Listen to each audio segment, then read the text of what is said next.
BTV देख रहे ਸਾਰੇ ਦਰਸ਼ਕਾਂ ਨੂੰ ਪਿਆਰ ਭਰੀ ਸਤਿ ਸ਼੍ਰੀ ਅਕਾਲ। ਮੈਂ ਸਿਮਰਨਜੀਤ ਕੌਰ ਲੈ ਕੇ ਹਾਜ਼ਰ ਹਾਂ ਕੈਨੇਡਾ ਅਤੇ ਅੰਤਰਰਾਸ਼ਟਰੀ ਖਬਰਾਂ ਦਾ ਬੁਲੇਟਿਨ। ਸਭ ਤੋਂ ਪਹਿਲਾਂ ਸ਼ੁਰੂਆਤ ਕਰਦੇ ਹਾਂ ਮੁੱਖ ਖਬਰਾਂ ਦੇ ਨਾਲ।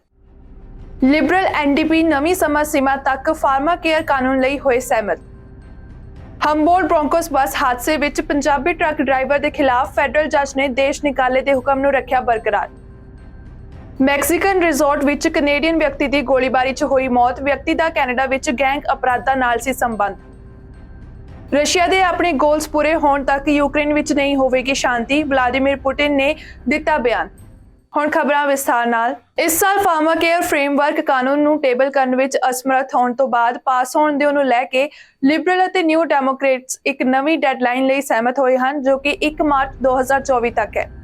NDP ਦੇ ਸੰਸਦ ਮੈਂਬਰ ਅਤੇ ਸਿਹਤ ਆਲੋਚਕ ਡੌਨ ਡੇਵਿਸ ਨੇ ਇੱਕ ਬਿਆਨ ਵਿੱਚ ਕਿਹਾ ਕਿ ਅਸੀਂ ਜਾਣਦੇ ਹਾਂ ਕਿ ਬਹੁਤ ਸਾਰੇ ਲੋਕ ਆਪਣੀ ਲੋੜੀਂਦੀ ਦਵਾਈ ਨਹੀਂ ਲੈ ਰਹੇ ਹਨ ਕਿਉਂਕਿ ਉਹ ਉਸ ਖਰਚ ਤੇ ਦਵਾਈ ਅਫੋਰਡ ਨਹੀਂ ਕਰ ਸਕਦੇ ਅਤੇ ਇਹ ਵਿਗੜਦਾ ਜਾ ਰਿਹਾ ਹੈ ਕਿਉਂਕਿ ਕੈਨੇਡੀਅਨ ਜੀਵਨ ਦੀ ਉੱਚ ਕੀਮਤ ਨਾਲ ਸੰਘਰਸ਼ ਕਰ ਰਹੇ ਹਨ। ਉਸ ਸੰਦਰਭ ਨੂੰ ਧਿਆਨ ਵਿੱਚ ਰੱਖਦੇ ਹੋਏ ਇੱਕ universal national pharma care program ਵੱਲ ਲਗਾਤਾਰ ਤਰੱਕੀ ਕਰਨਾ ਪਹਿਲਾਂ ਨਾਲੋਂ ਜ਼ਿਆਦਾ ਮਹੱਤਵਪੂਰਨ ਹੈ ਅਤੇ ਸਾਨੂੰ ਇਹ ਅਧਿਕਾਰ ਪ੍ਰਾਪਤ ਕਰਨਾ ਚਾਹੀਦਾ ਹੈ। ਡੌਨ ਡੇਵਿਸ ਨੇ ਅੱਗੇ ਕਿਹਾ ਕਿ ਇਹ ਗੱਲਬਾਤ ਰਚਨਾਤਮਕ ਰਹਿੰਦੀ ਹੈ ਅਤੇ ਅਸੀਂ ਤਰੱਕੀ ਕਰ ਰਹੇ ਹਾਂ। ਇਸ ਲਈ ਅਸੀਂ 1 ਮਾਰਚ 2024 ਤੱਕ ਕਾਨੂੰਨ ਬਣਾਉਣ ਲਈ ਚਰਚਾ ਵਧਾਉਣ ਲਈ ਸਹਿਮਤ ਹੋਏ ਹਾਂ ਜੋ ਕੈਨੇਡੀਅਨਸ ਦੀਆਂ ਉਮੀਦਾਂ ਨੂੰ ਪੂਰਾ ਕਰਦਾ ਹੈ।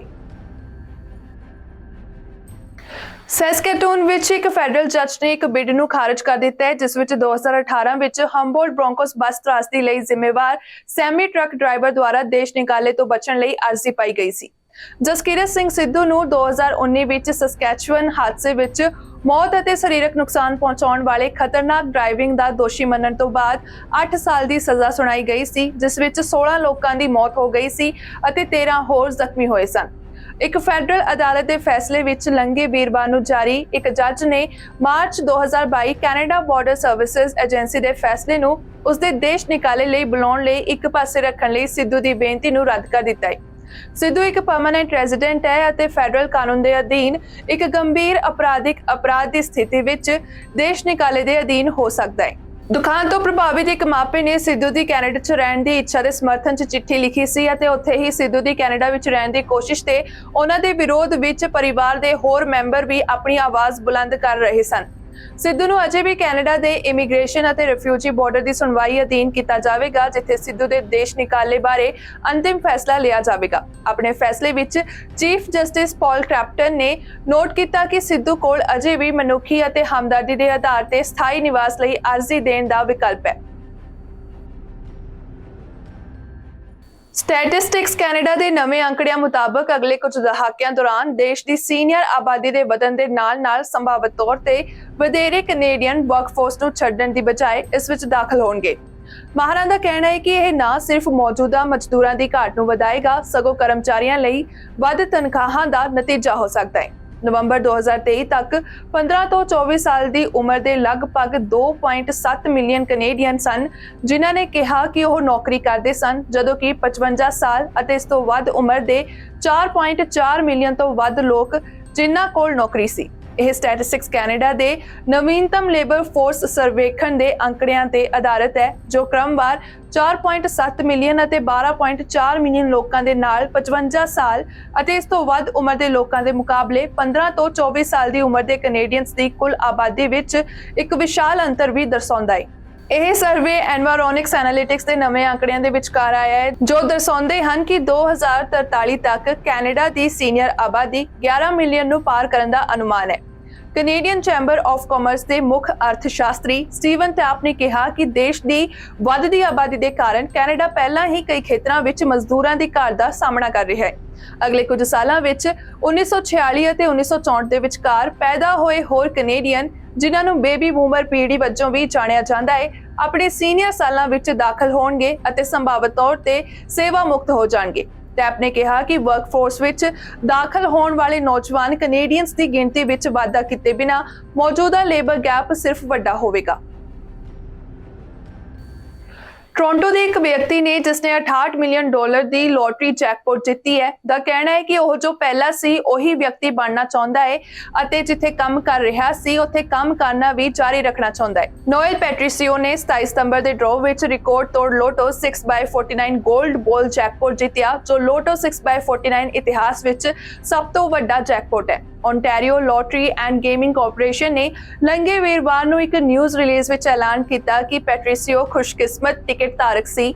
ਪੈਟਰੀਸੀਓ ਨੇ ਕਿਹਾ ਕਿ ਉਹ ਹਾਊਸਕੀਪਿੰਗ ਦੇ ਖੇਤਰ ਵਿੱਚ ਕੰਮ ਕਰਨਾ ਜਾਰੀ ਰੱਖਣ ਦੀ ਯੋਜਨਾ ਬਣਾ ਰਿਹਾ ਹੈ, ਹਾਲਾਂਕਿ ਪਹਿਲਾਂ ਨਾਲੋਂ ਥੋੜਾ ਜਿਹਾ ਘੱਟ। OLG ਰਿਲੀਜ਼ ਵਿੱਚ ਕਿਹਾ ਗਿਆ ਹੈ ਕਿ ਪੈਟਰੀਸੀਓ ਲੋਟੋ 6/49 ਦਾ ਇੱਕ ਨਿਯਮਿਤ ਖਿਡਾਰੀ ਹੈ ਅਤੇ ਉਸਨੇ ਕੰਮ ਦੇ ਦੌਰਾਨ ਇੱਕ ਬ੍ਰੇਕ ਤੇ ਆਪਣੀ ਟਿਕਟ ਖਰੀਦੀ ਸੀ। ਜਦੋਂ ਉਸਨੂੰ ਪਤਾ ਲੱਗਾ ਕਿ ਜੇਤੂ ਟਿਕਟ ਟੋਰਾਂਟੋ ਵਿੱਚ ਖਰੀਦੀ ਗਈ ਸੀ, ਉਸਨੂੰ ਯਾਦ ਆਇਆ ਕਿ ਉਸਦੀ ਟਿਕਟ ਆਪਣੀ ਜੇਬ ਵਿੱਚ ਸੀ ਅਤੇ ਇਸ ਨੂੰ OLG ਐਪ ਨਾਲ ਚੈੱਕ ਕੀਤਾ ਸੀ। ਪੈਟਰੀਸੀਓ ਨੇ ਦੱਸਿਆ ਕਿ ਜਦੋਂ ਉਸਦੀ ਲੋਟਰੀ ਟਿਕਟ ਦੇ ਨੰਬਰ ਮੈਚ ਕਰ ਗਏ ਤਾਂ ਉਹ ਵਾਰ-ਵਾਰ ਆਪਣੀ ਟਿਕਟ ਸਕੈਨ ਕਰਨ ਲਈ ਬਾਥਰੂਮ ਵਿੱਚ ਜਾਂਦਾ ਸੀ। ਉਸਨੇ ਕਿਹਾ ਕਿ ਮੈਂ ਸਿਰਫ ਇਹ ਸੋਚ ਸਕਦਾ ਸੀ ਕਿ ਇਹ ਮਜ਼ਾਕ ਹੈ ਕਿ ਇਹ ਅਸਲੀ ਹੈ ਕਿ ਮੈਂ ਇਸ ਸੁਪਨੇ ਤੋਂ ਜਾਗ ਜਾਵਾਂਗਾ। ਪੈਟਰੀਸੀਓ ਨੇ ਕਿਹਾ ਕਿ ਉਹ ਇੱਕ ਸੂਟਕੇਸ ਅਤੇ ਕੁਝ ਡਾਲਰ ਲੈ ਕੇ ਕੈਨੇਡਾ ਆਇਆ ਸੀ ਅਤੇ ਇਹ ਸੋਚਣਾ ਅਵਿਸ਼ਵਾਸਯੋਗ ਹੈ ਕਿ ਮੈਂ ਇੱਥੇ 골ਡ ਬਾਲ ਜੈਕਪਾਟ ਵਿਜੇਤਾ ਬਣ ਜਾਵਾਂਗਾ। ਰਿਪੋਰਟ ਮੁਤਾਬਕ ਜੇਤੂ ਟਿਕਟ ਟੋਰਾਂਟੋ ਵਿੱਚ ਚਰਚ ਸਟਰੀਟ ਤੇ ਹੈਸਟੀ ਮਾਰਕੀਟ ਤੋਂ ਖਰੀਦੀ ਗਈ ਸੀ।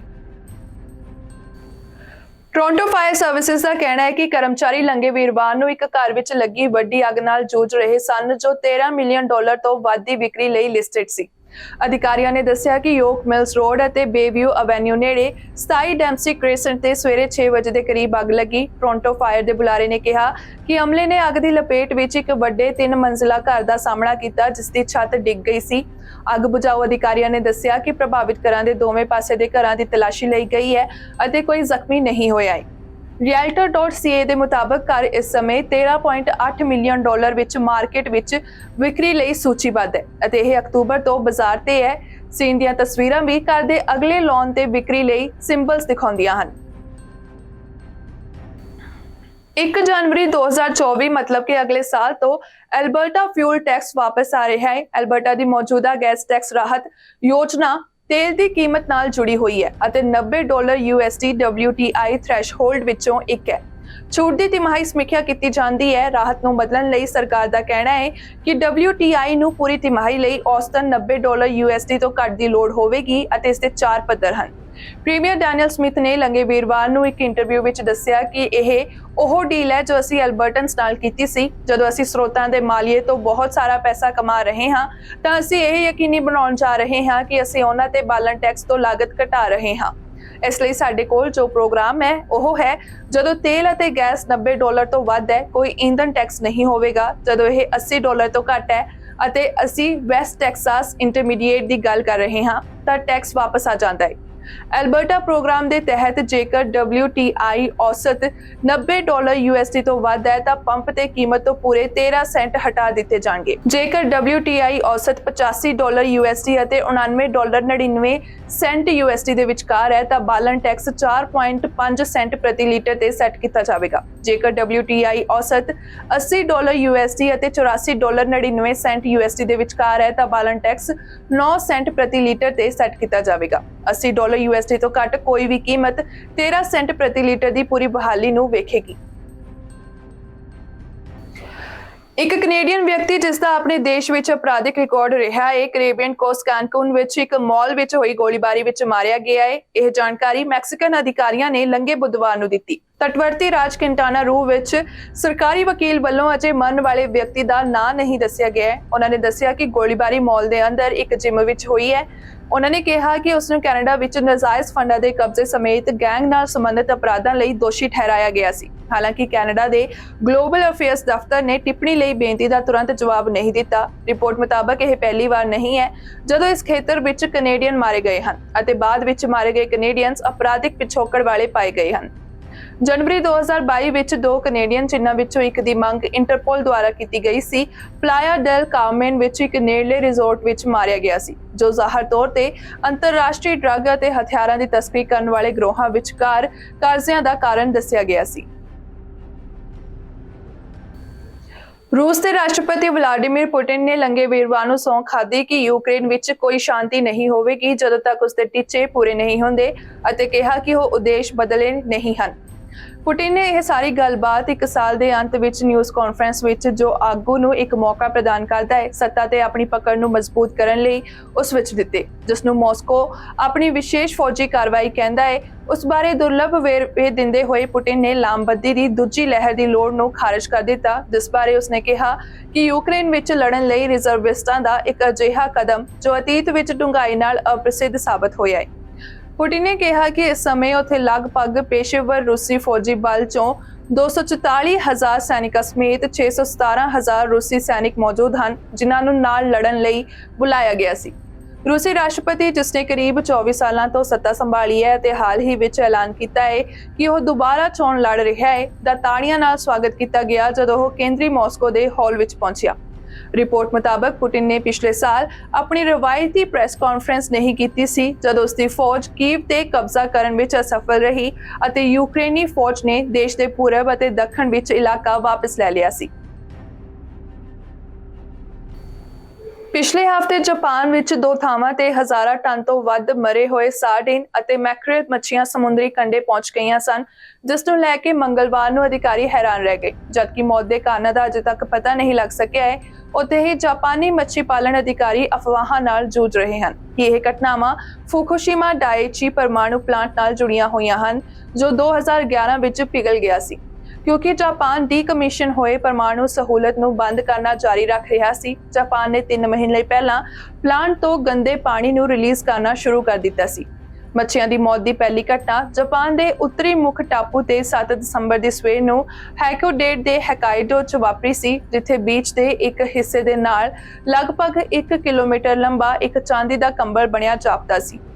ਰਿਪੋਰਟ ਮੁਤਾਬਕ ਅਧਿਕਾਰੀਆਂ ਨੇ ਪਹਿਲਾਂ ਅੰਦਾਜ਼ਾ ਲਗਾਇਆ ਕਿ ਘੱਟੋ-ਘੱਟ 1000 ਟਨ ਸਾਰਡੀਨ ਅਤੇ ਮੈਕਰੇਲ ਸਮੁੰਦਰ ਕੰਢੇ ਧੋਤੇ ਗਏ ਹਨ, ਪਰ ਇਹ ਅੰਦਾਜ਼ਾ ਕੁਝ ਦਿਨਾਂ ਬਾਅਦ 1200 ਟਨ ਤੱਕ ਪਹੁੰਚ ਗਿਆ ਸੀ।